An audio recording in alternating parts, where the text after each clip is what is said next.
Bulletstorm is a slightly overlooked game from the backlogs of 2011. It's good silly fun, like very good mechanically, story wise, and it has cracking humour. It's set in the 26th century and the game story follows Grayson Hunt, a space pirate and former Black Ops soldier who gets shot down on a war-torn planet while trying to exact revenge on General Sarrano, his former commander who tricked him and his men into committing war crimes and assassinating innocent targets. You and your squad mate trawl through the ruined planet of Stygia, encountering all sorts of sci-fi action from abandoned holiday resorts to various different types of mutant or Mad Max style raider. The world feels very lived in, and the setting, from its views to its different environments, is just so cool. One of the best I've seen actually. I keep thinking of Mass Effect when I was playing this and just how this planet could fit into any sci-fi setting, and that one especially. One of the most unique parts of the game is the heavy emphasis on environmental combat, using a whip to pull or your boots to kick enemies and interactive objects around the various shootouts. Kicking itself reminds me of Dark Messiah with the various spiky outcroppings, sheer drops, or radioactive storms you can send people hurtling into. Early on in your game, your HUD changes and you start getting points for your creative ways of killing people with your weapons and the environment, and what's called the skill shot system. You earn skill points for being creative that can be used to upgrade weapons or replenish ammo, and it sounds gimmicky, but they write it into the plot very well, with various characters referencing it and it being revealed as some sort of Darwinist training tool. The most efficient soldiers got reloads and the others didn't. I had a lot of fun with this game during high school, and the care and detail in the level design, the environments, and the Macho Man story made it feel like Gears of War's foreign cousin that comes to Christmas dinner once or twice a decade. Definitely an overlooked game for sure, and I'm going to enjoy breaking it down for you all. Spent half this trip swimming. Yet you still reek like sun-baked asshole. It's a coincidence, it's the name of Ishii's cologne. The gameplay is great for a run and gun shooter. You've got a variety of weapons, all with their own unique capabilities. These start from a basic assault rifle and move towards other areas such as high-powered revolvers, shotguns that can blast the enemy into sharp and jagged parts of the environment, to more exotic weapons such as a sniper with remotely aimed bullets, a bouncing ball explosive, or even a giant drill launcher. Each weapon also has an alternate charged fire which tends to boost the damage or add some sort of unique capability. There's a fun mix between shooting galleries and cinematic exploration scenes. One area has you going through an abandoned theme park and you control a giant kaiju robot instead of usual weapons, for example. The leash and kicking systems mentioned previously add a whole lot of creativity to how you can take enemies out or just move them around the environment. It felt very free-flowing and exciting.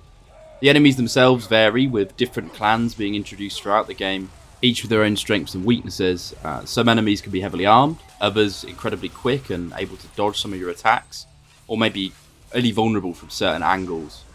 There's a good dismemberment system and your shots feel mostly impactful, with various different responses to where you shoot the enemy.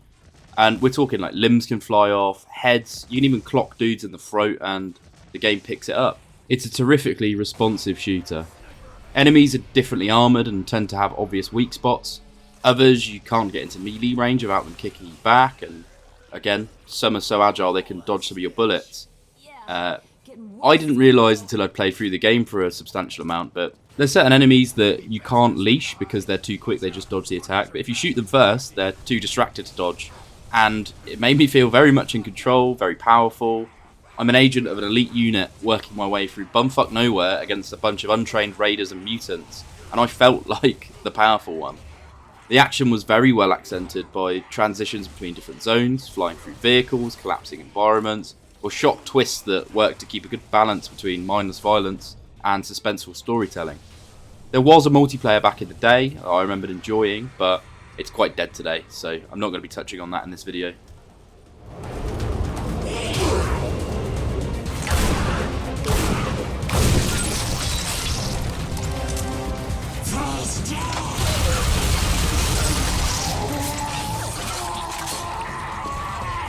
The graphics looked good back in the day, and on the remaster I'd say they look good even for 2024.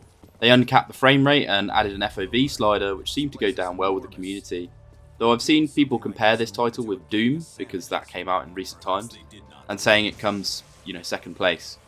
For the close-up stuff, sometimes the lip sync's a little bit off, but the gore, the little environmental details, and the way things move, just all over, look very satisfying. The guns look dangerous, everyone's built like they're from Gears of War, and when they introduce enemies, they want to look scary. They do. The scenery has a lovely attention to detail, and I couldn't help but take in some of the stunning views when I entered the new areas and, take a look. The audio works, the gun effects, the impact of the kicks, all of that is swell. I enjoyed the voice acting and dialogue. It's very cheesy. Found it funny back in the day and still find it funny right now. The voice actors really deserve some credit here. I actually really love the delivery.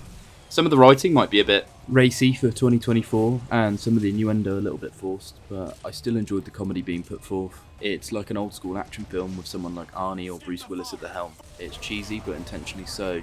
When the game's trying to be scary instead of funny, this works well too.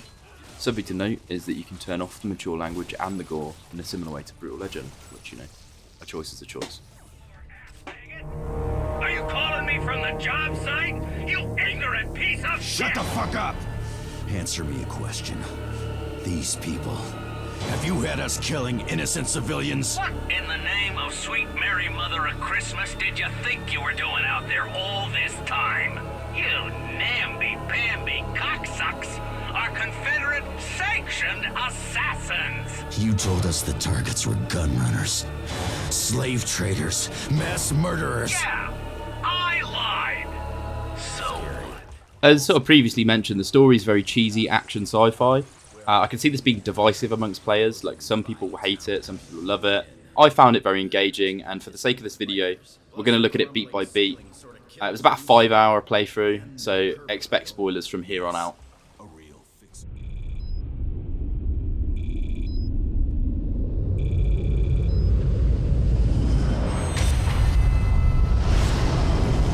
Calm down. Just calm down. You got this all wrong. Just listen to me. Here, have another drink, Gray. It'll help your aim. Please. Here, I don't use wanna my die. gun. I keep the sight a few inches left to target. Nice. Challenge yourself. So, the story starts out in the side systems, outside of Confederate jurisdiction. You're playing Gray, a drunk outlaw. You and your unnamed colleague are interrogating some goon with a bottle tied to his head. We've got a huge bounty on our heads from General Sarrano himself. $500,000 apparently. The game doesn't give us too much info, but uses this section to introduce us to shooting and kicking in a context tutorial, like a lot of games back in the day did. Whoever we are, we've been looting Confederate starships, and we're space outlaws, so it's already a cool game setup. To make things even cooler, in the first 2 minutes, the goon that we were interrogating puts a hole in our ship, and we have this little scene. Oh, cocksucker.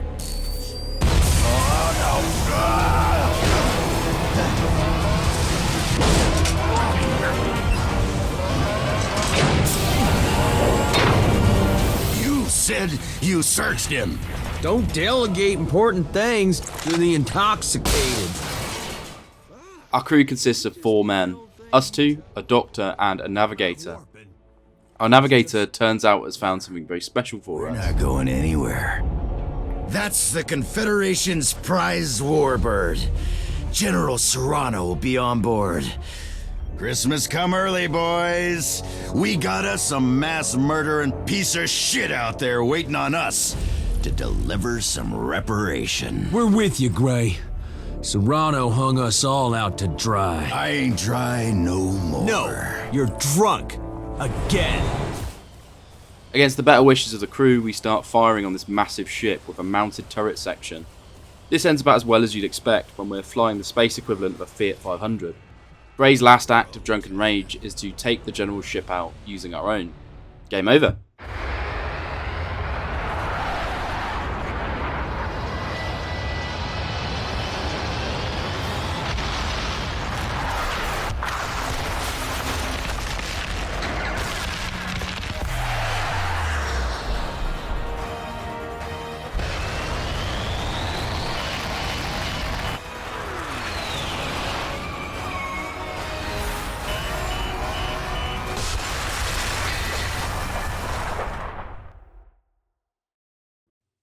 I'm joking. We cut back a few years to find out exactly why we hate the general.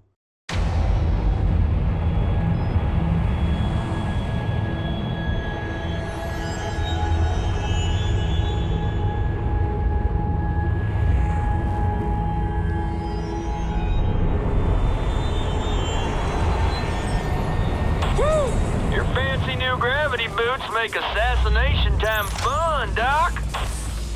Glad you take no joy in killing. So we weren't originally outlaws. Our crew were soldiers for the Confederacy. Gray, Doc, Ishii, and Rel, a lethal unit known as Dead Echo. We have this cool little section where we walk down the side of a skyscraper and we have this massive view of the city below us before we have to go and assassinate someone. This place reminded me of the Citadel and I'm not entirely sure why, but we kick in some windows. 2.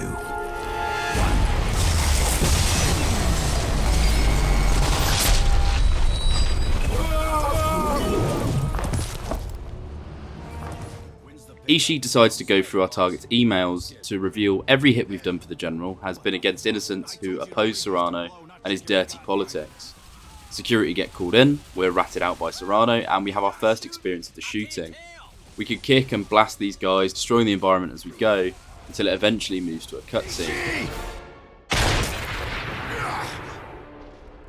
Run, kid! Get to the elevator, go down, and get to the top!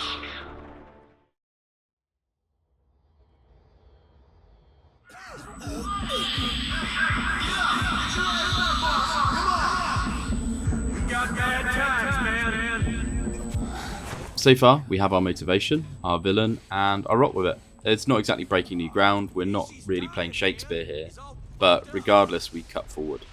Back in the present, Ishii has taken the brunt of our crash, and we've actually managed to land the ship on a nearby planet, despite playing kiss chase with Sarrano's hull plating.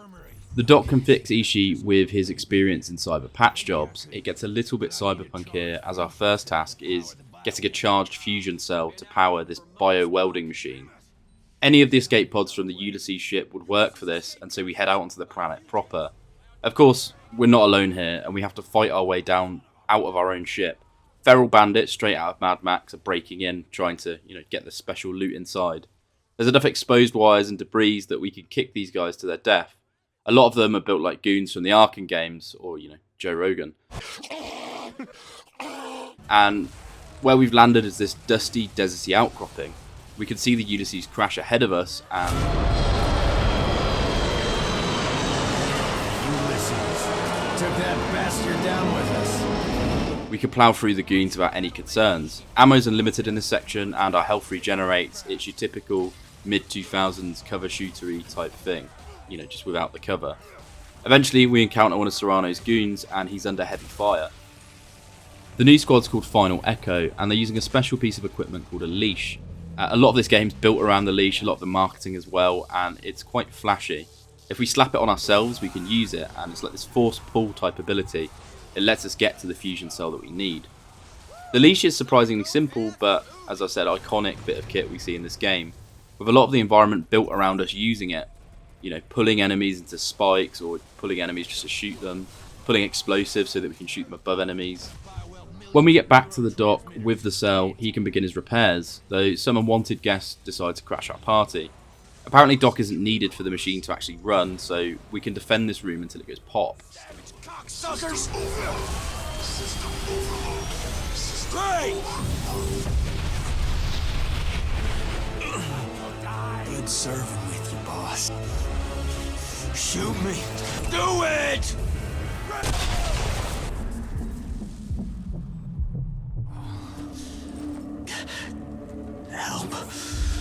Help me, please. The pain. Ishii's now half cyberware. He spends the remainder of the game struggling for control over his logical cyber self, and it makes for some interesting character dynamics. Help! Something is... Listen to me, Ishii, okay? Well, you've been injured in the attack. Doc had to patch your brain with the robot's bioprocessor. You are going to help me? I am having a difficult time seeing how you can help me. Your drunken thirst for revenge just killed our crew. I'm sorry. You're sorry. You're sorry? Final Echo instinct leash. Yeah. So what? The communication line. Open it. Mute the mic. Repeat. All Final Echo survivors report positions.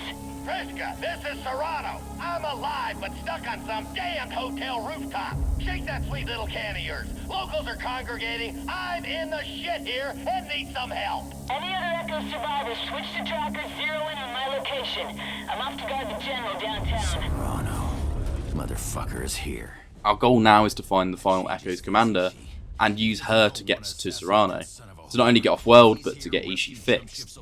Ishii needs charging every 30 minutes, and this rarely comes into effect in the game. I think it's actually only mentioned in the beginning. The next section involves us fighting our way through the Dusty Mountains, following the tracking beacon Final Echo's commander is pinging out.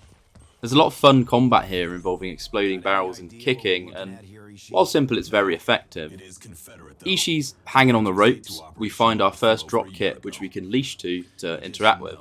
This gives us our HUD, and we're introduced to the skill shot system. Now, depending on how creative our kills are, we get points to spend on ammo and upgrades. You can see this happen in real time as we make the kills. It pops up on this nice display. We work our way to a nearby raider camp, an old refinery, and we find out the enemy also have access to Confederate weapons, despite us being way off in the boonies. These are the side systems. This isn't Confederate land, so it suggests some prior Confederate involvement here, but we don't know the full details. We do send all these dudes through a meat grinder until we work our way into the bowels of the refinery though.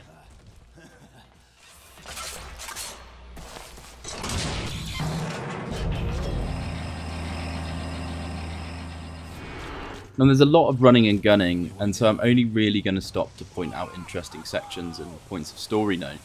For instance, the refinery is actually a hangar for these Confederate copters. We smash through them all so the locals can't give chase. One actually comes to land and we can make use of the leash to take its pilot out of the air in this cool cinematic pull.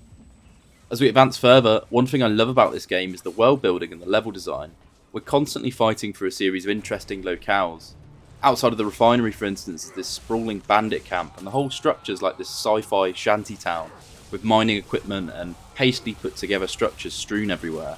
It feels like we're on some rim world, and the bandits, with what little they have salvaged shelter out of this old industrial area. There's good verticality to the combat here as well, with copters flying around us and us being able to kick barricades through the enemy. The world does feel quite lived in, despite it, being a ruin we're traipsing through. We end up fighting our way up to a mounted turret encampment, and we can make use of it ourselves. Now, the miniguns in this game feel lethal, and it's always a breath of fresh air when you get your hands on one. They shred through the organic flesh of the enemy like Swiss cheese, and their balance is their limited battery life, but the guns all feel mint in this game. The game's also quite good at introducing things and then throwing them back at you, so a few battles later we're actually encountering an enemy with a similar bit of kit guarding our only way out of the area. Where'd Dick come from? He is mega-charged with elite Confederate weaponry. Looks mega-charged with a dozen buckets of fried chicken. We take his minigun and use it to shred through the enemy as Ishii gets the cargo train running. Eventually we rush off as they use some sort of orc mining wheel to give chase. Can't you get this thing moving any faster? You want to come do it? Fine. I do not speak train.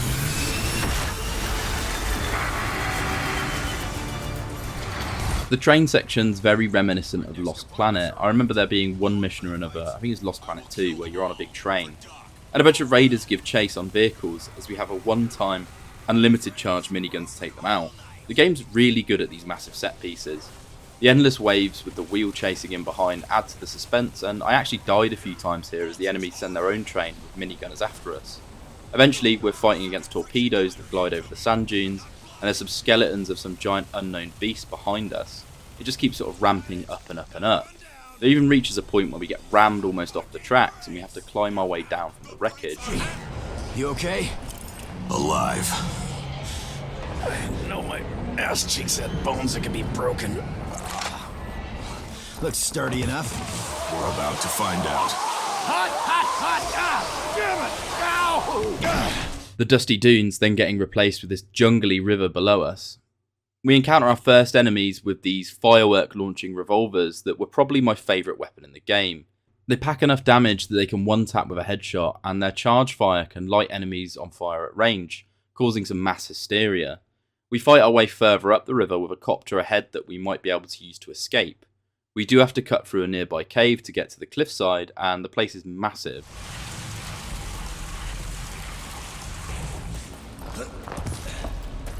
So, how you doing with keeping that logic code from taking over? I am engaged in an endless struggle to maintain dominance of my own mind, thank you. What exactly? Something huge has been nesting here, and we have to smash its eggs to get through. Now this isn't without risk though, as we do end up waking the mama creature and have to haul ass to get out before she catches us, a big timer overhead. We do manage to get to the copter, and it's our only reprieve from the big creature.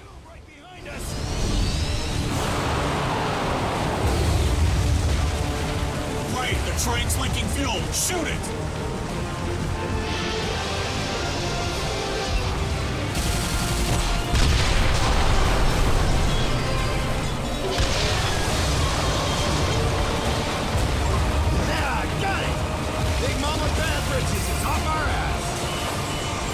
To hear it, because we are going down.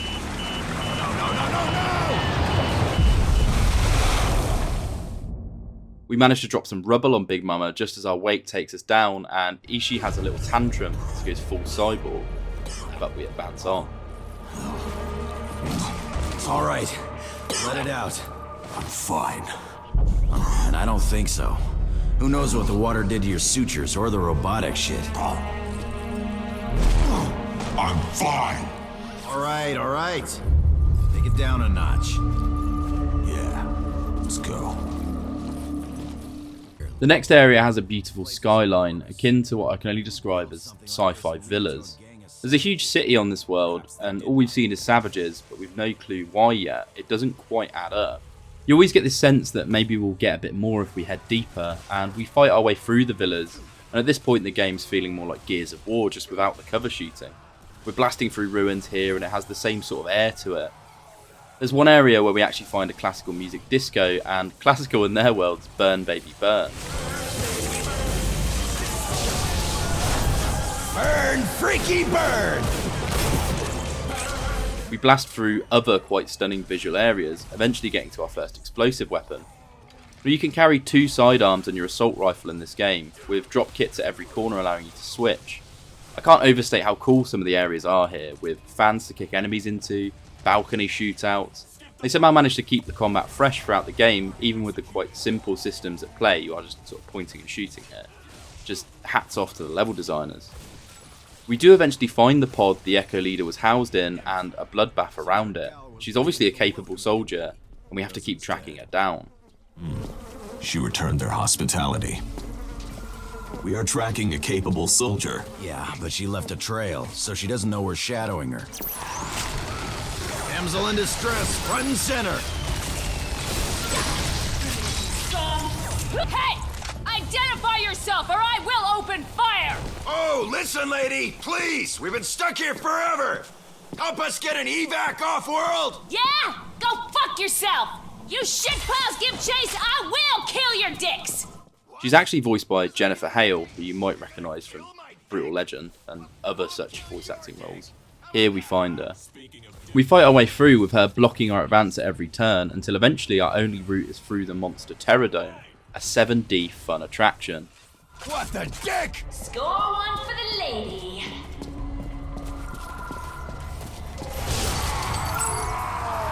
Welcome to the most enchanted station in the Tide Quads. The Solian euphoria permeates the monster Terror Dome with 7D full immersion, joy, fun to excite you and your entire all used up. Beautiful family. The Terror Dome's gimmick, well, have a look. We're in a giant replica city, big skyline that reminds me something like Psychonauts, that one mission where you become a kaiju. And we're introduced to shotgunners. Now, the shotguns I found to be an overall underwhelming weapon. Like, normally you find a shotgun and wow, it's big damage, short range. In this game, power-wise it's quite weak, but it does kick enemies back in the environment, and you can do that at range. There's obviously tons of things in the environment that will kill them if they touch them, so it has its benefits. We blast through the replica city, enemies using the skyscrapers as cover, until one of the mechatons rears its head. What the hell? Oh, you gotta be kidding me. And it's got frickin' laser beams attached to their heads. We fight through the outskirts of the attraction, avoiding the chase by robot until we find its owner and then steal the remote for ourselves. Yeah, looky look. Papa got himself a genuine robot controller. Now, the robot's cool. It can smash through walls, fire lasers at minigun pace. It's a gimmick just for this area, but it is so fucking cool. The game does a good job of pushing the power fantasy out for the player.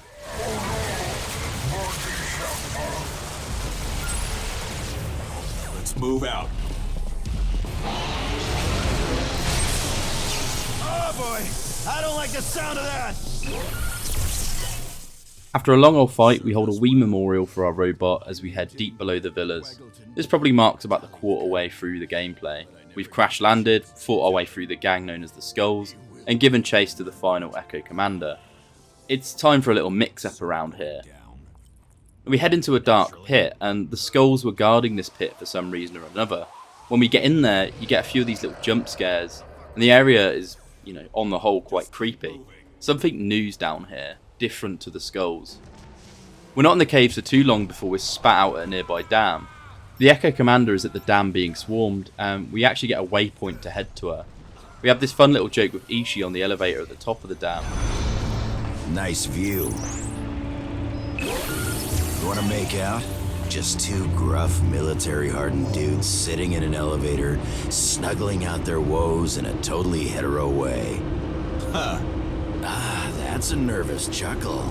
Either your human side gets the joke, or your computer side likes the way I look in these pants. Or a little of both, perhaps. Hey, I'm not judging. I'm just a good-looking man. And then we see a sign for Creep's Turf, that's spelt with a K, and we see a whole new gang. Instead of rushing us like the Skulls did, these ones make better use of cover and are slippery enough to not be leashed unless we distract them first. They can even dodge kicks if they want to. The creeps are heavily mutated, looking mostly inhuman, like feral ghouls from Fallout is probably the closest analogue. We do have to fight through them to get further along the top of the dam, and at one point they even come out with snipers. If we can steal one of their guns, we get the coolest weapon in the game in my opinion.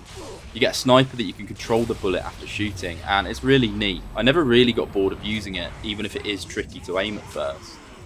There's a few more fights and obligatory sniper sections over the clear water of the dam, and it feels weirdly exotic. It's clear whoever settled here built something nice, and we're blasting through the remnants of it. We head into what I can only assume is a hotel, and we get about halfway to the Echo Commander. The hotel itself's really cool. It's very well put together with waterfalls and cybernetic plants, and again the world does feel very lived in. You can see where time's weathered it, with the carpet and the furniture just all in disarray. We fight through until we get to her tracking beacon, and well, the signal's mistaken. No, she's here.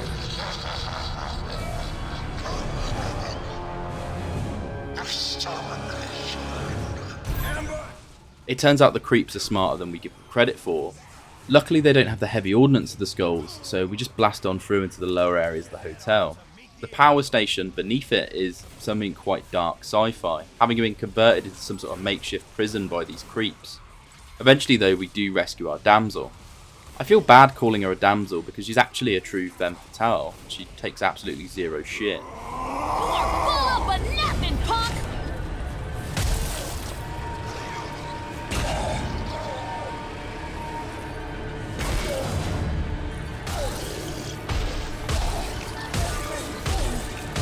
Wow, nicely done. Yeah? Fuck you! You know who we are? You're the suicidal limpdick retards who tanked us. Easy down. Dead Echo. Broken down piece of shit outfit went sideways and killed about 10,000 men, women, and children. 10,000 innocent. You hear that, Ishii? 5,000 more than last time. What kind of idiot play was that?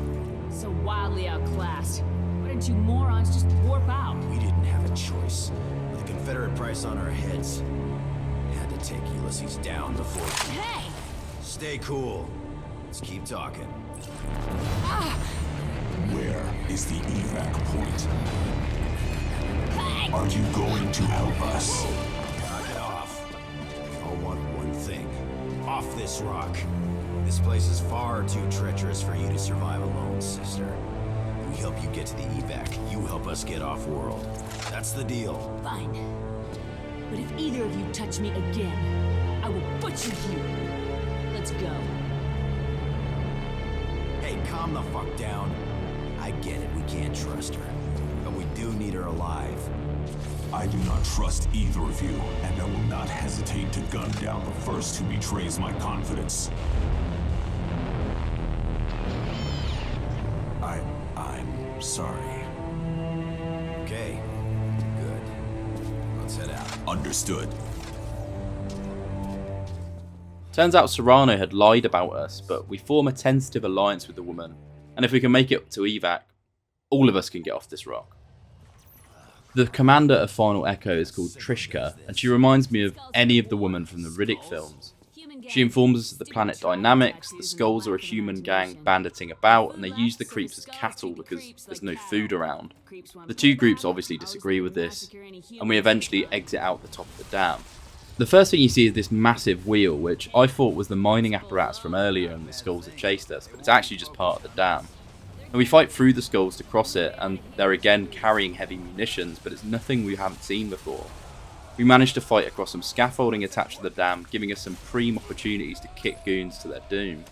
Trishka does help in all the firefights, so the enemy have an excuse to come in even larger numbers at us. We see the dam apparatus up close as we advance through, blasting it to make a path.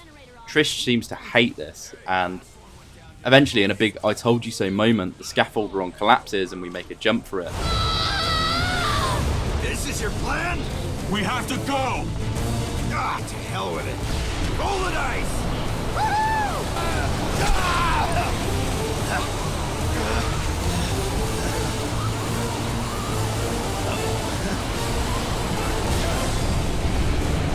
Vultures!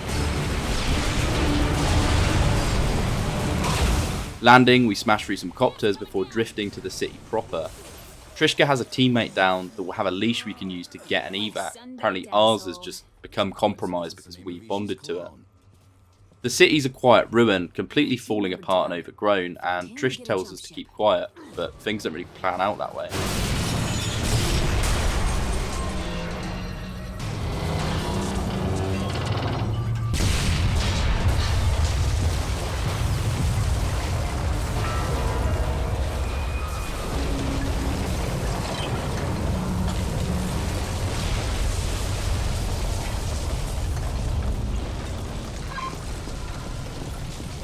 This obviously alerts everyone and their nan, and we get into a bit of an altercation with the neighbourhood creeps. This time the Flora gets involved and we can kick these glowing fruits onto their heads. I never really knew exactly what they did, whether they did damage or just distracted them, but they're always worth a kick in the end. The city on a whole takes the ruins diving to a whole new level. You could slap this map in a Fallout game and you just wouldn't bat an eyelid, it'd fit in perfectly. The buildings are fucked and require a level of demolishing to get through. Plant life overgrown and evolved. Case in point, the Venus Man-Eaters. Push through the city far enough and we get sight of our final goal. There it is. There it is.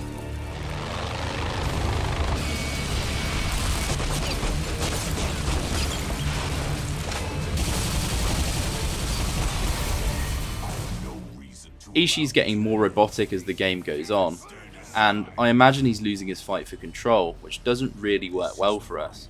Trish and Gray seem to be getting closer though, which does work well for us, and she even offers us a wish if we can unblock the road ahead without her help. We do, and I actually nearly fluffed it. If you can see the timer, you can see I had like 1 second left to do this. If we do it in time, our wish is that we ask her to forgive Ishii, that he's not a bad guy and he's just hard up on his luck.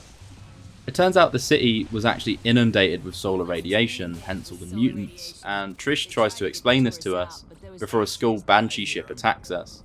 There's a lot of fighting through what seems to be some sort of gardens or museum, and there's even a new mini-boss with this explosive ball launching weapon, and you can kick the balls back at him if you're good enough. We enter through some sort of aqueduct sewer type thing. I think it's just the normal entrance, but probably ruined and overgrown. And popping a plant pod inside, we get poison ivied.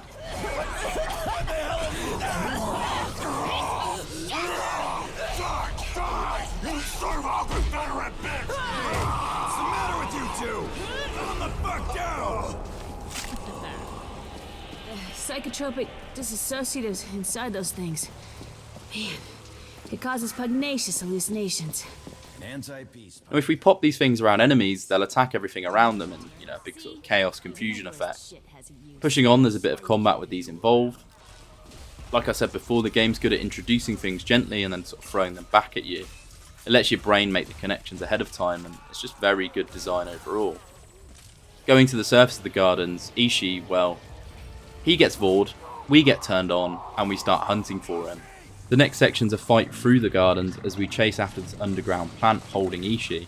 There's not a whole lot to say besides it's a lot of what we've already done, just rehashed with a plant theme. There's still these nice views, there's still these good combat sections, but we're going to gloss over them to the next story point, us finding the plant. Disappeared into.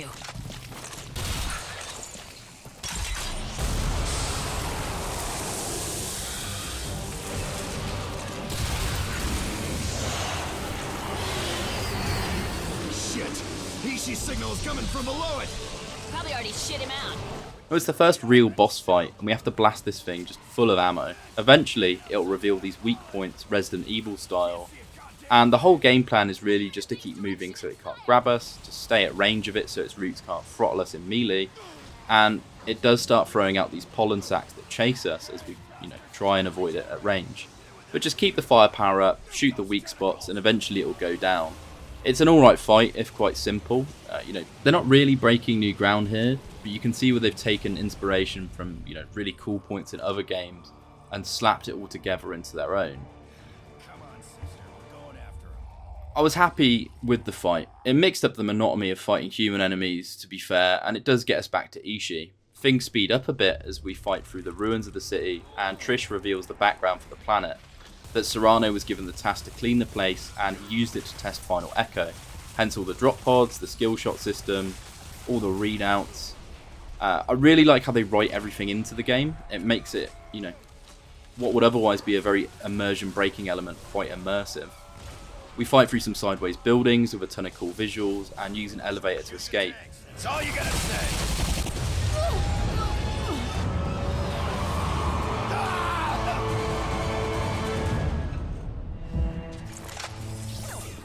We fight through more bandits and get atop a monorail, and Trish hints at the final group of enemies. What happens when the mutants go overboard? They become burnouts. Fortunately, I did. The burnouts. Hold your fire! Nothing can get through this shell. No, it's snapping the cable!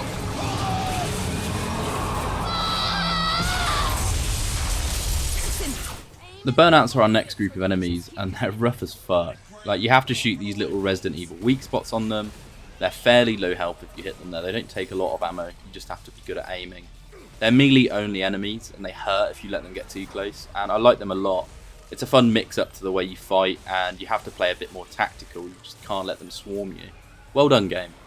They remind me of the scary zombies from Dying Light, the volatiles. We get a few areas where it's used against us, the burnouts are attacking us in quite tight corridors before anything significant happens.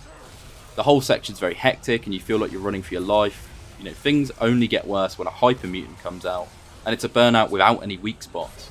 You actually have to soften it up and then you can kick it into the environment. Luckily there's a well placed helicopter blade behind him. He dies and we can rush off in an elevator nearby out of burnout territory. Ishii gets a bit more computery, Trishka gets split up from the group, and we go down to find her with a grim warning from Ishii. We do give her the bad news about Daddy Sarrano, bringing her to our side. We tell her her father was the reporter that got assassinated, we tell her Serrano's to blame. We don't really tell her we were the ones who shot him, but, it's a half-truth. Due to dropping down so many floors, we enter the underground again, and it's a burnout area. The game takes an almost horror-like turn. I feel they could have played around with this more, as this section's quite short, but it did have me suitably anxious. I mean, there's definitely some horror elements they could have played with, and they try and tease it at various points in the game. We do eventually make it to the surface and have to fight through more banditos. Again, everyone and their nan on the planet seem to be aware Serrano's pod is their route off-world, and it's a bit of a rat race between all the various groups to reach him first. There's a few more incursions here and there, but nothing of story note until, well, this. The Godzilla whose babies we killed is also in the running apparently, after us smashing those eggs from before. We have a mounted turret section in a Banshee while Ishii heads for Sarrano.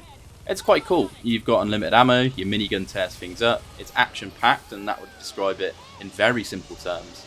Things do escalate from shooting goons to actually having to fight the kaiju. and while we're flying between buildings and avoiding enemy fire, it gets very cinematic very quick. The Kaiju's got its typical weak spots to blast, and I enjoyed the Michael Bay action. I came to expect nothing less this far into the game. When we do enough damage to ward it off, we get to see Sarrano in the flesh.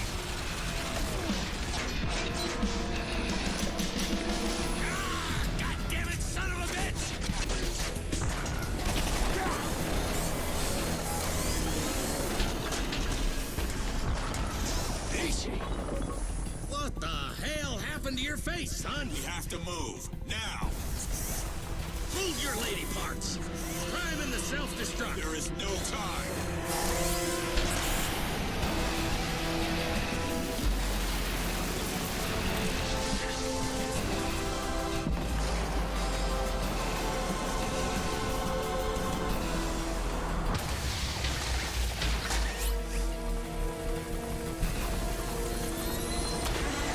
Grayson. General Fuckhead.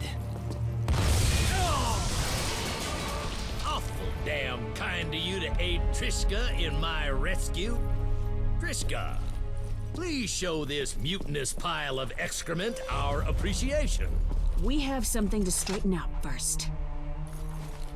Did you kill my father?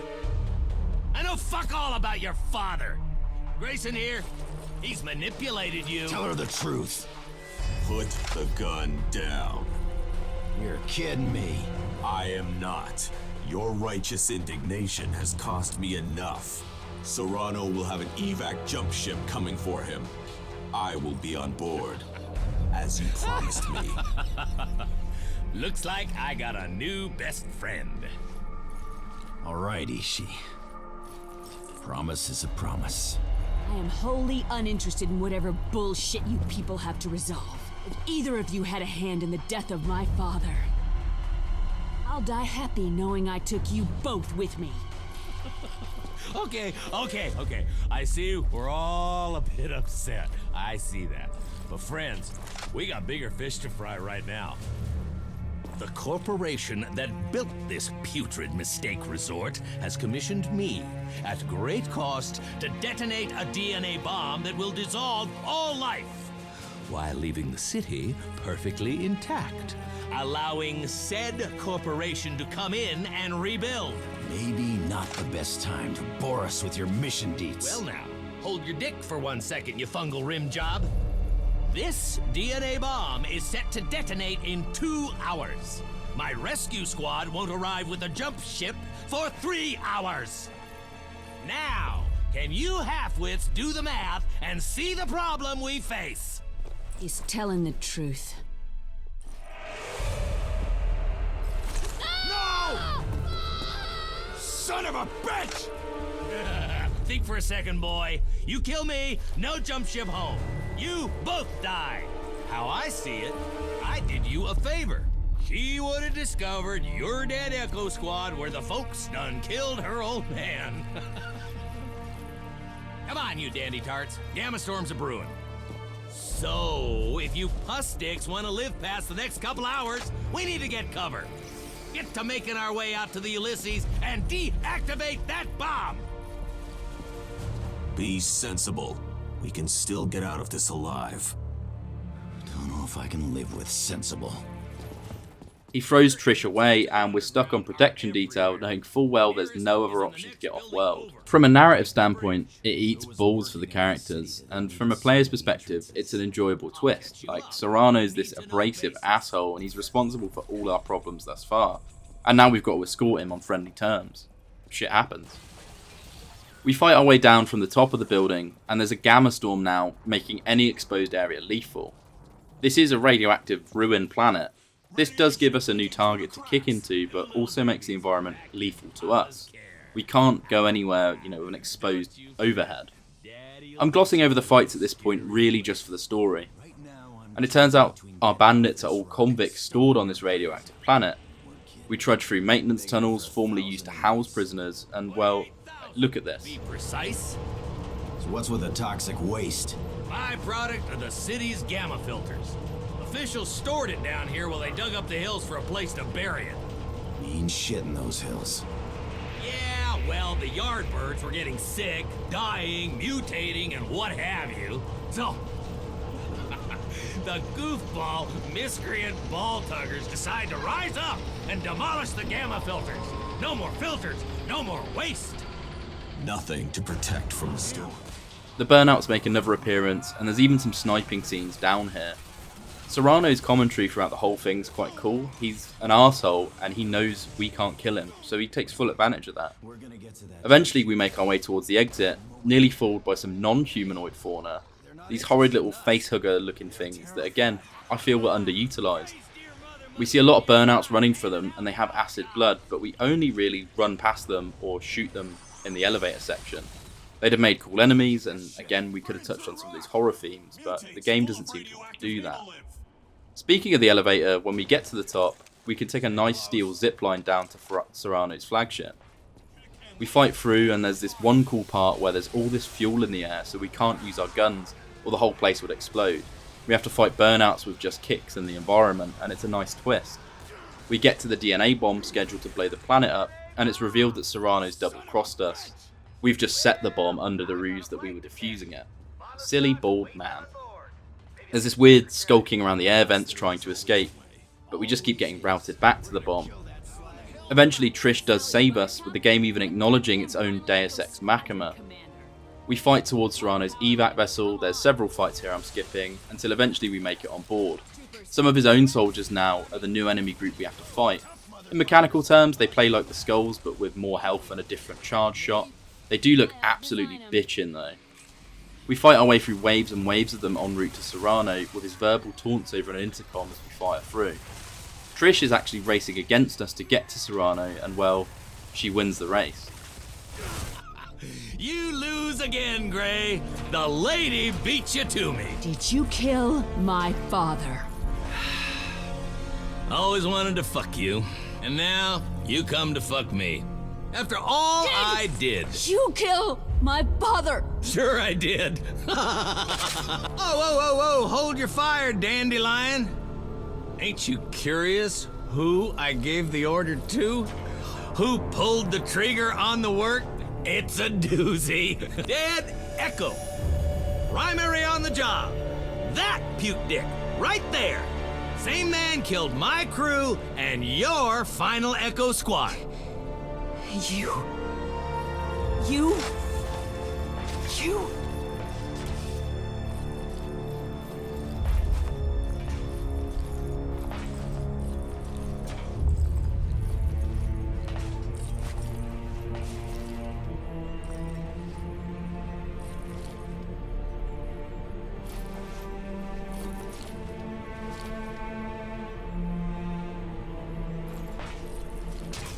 Stop this! Think! This is what Sarrano wants. He is manipulating you. My manipulating hasn't even begun. Run! I'm not in control of myself. That's right. That would be me. I'm sorry, Gray. It's not me. He's forcing me to kill you. Choke that sucker. Crush his throat. The final fight against Sarrano is a QTE fight, which is a bit dull, but also, if we had access to the normal combat, we'd mince a single target. He uses a leash on us in these QTEs, and I think that's why we don't fight him. At no point did the enemies leash us, and if I remember right, the multiplayer wasn't PvP, it was us against enemies. And I feel perhaps it's just not coded into the game. Can't hide from me anymore. I've come this far, and I've lost everything. I'm coming, Sarrano. Coming to murder you!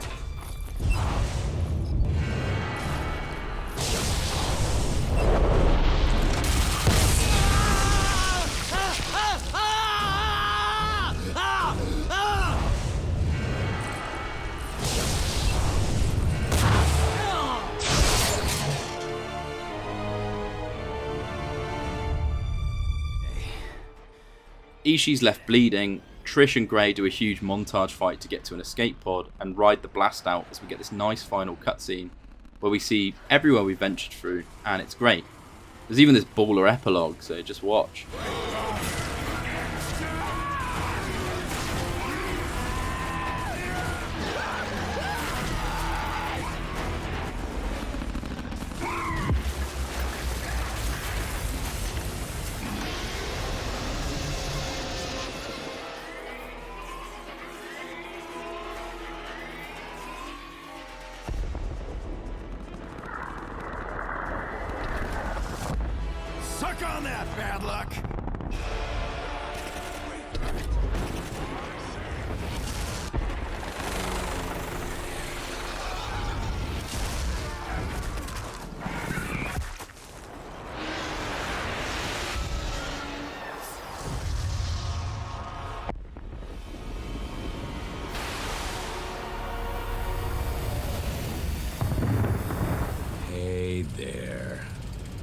you feeling, sushi dick?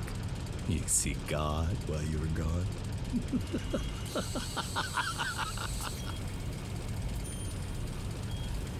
God is dead. Like, how hard was Dark Ishi's line? They set up for a sequel so hard. With the story to a close, our adventure over the planet, our full revenge cycle, what did I think of the game? I'd give it a 7 or an 8. I had the fat nostalgia goggles on when I chose to play the game. I grew up with it and it was a rerun, this time playing the remaster. I loved the combat, the writing, while immature, was fun, and hell, I like the immature jokes. I love a cheesy one-liner, and the game isn't trying to be smart. It somehow does anyway, with its world building, the art direction, and the attention to detail. It's a chef's kiss. Though I do think they introduce some themes of horror that they don't fully explore, and I feel like the game would have been, much more improved had they teased these out. A lot of complaints of the game originally were the length and the runtime. It took me 5.5 hours to get through this time, and I think if you'd added in some more horror sections, or at least expanded on the first ones, you would have pushed that playtime out. There's actually a second encounter with a hyper mutant where we don't even fight it, it just dies on its own. Hey, Trishka! Another one of your boyfriends at the door! Asshat!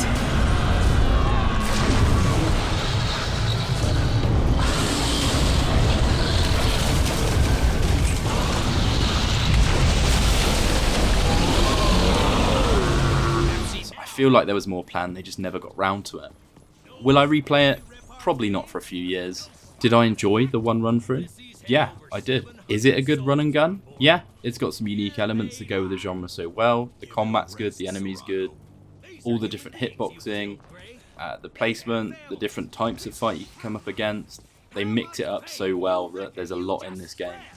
Do I want a sequel? Yes, just flat out. I feel like there's some things unexplored that we could have gone through, and the way that epilogue ended, I want to see the full resolution.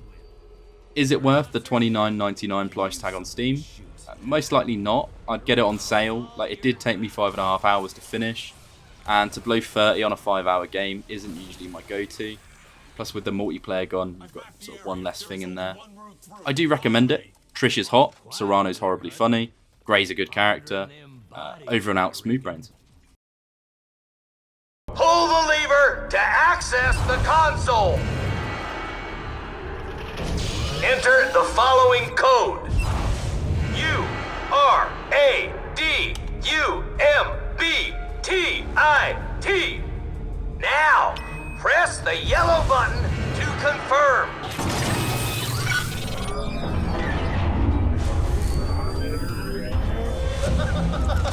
You ball sacks done shot the bed yet again. You just armed the DNA bomb.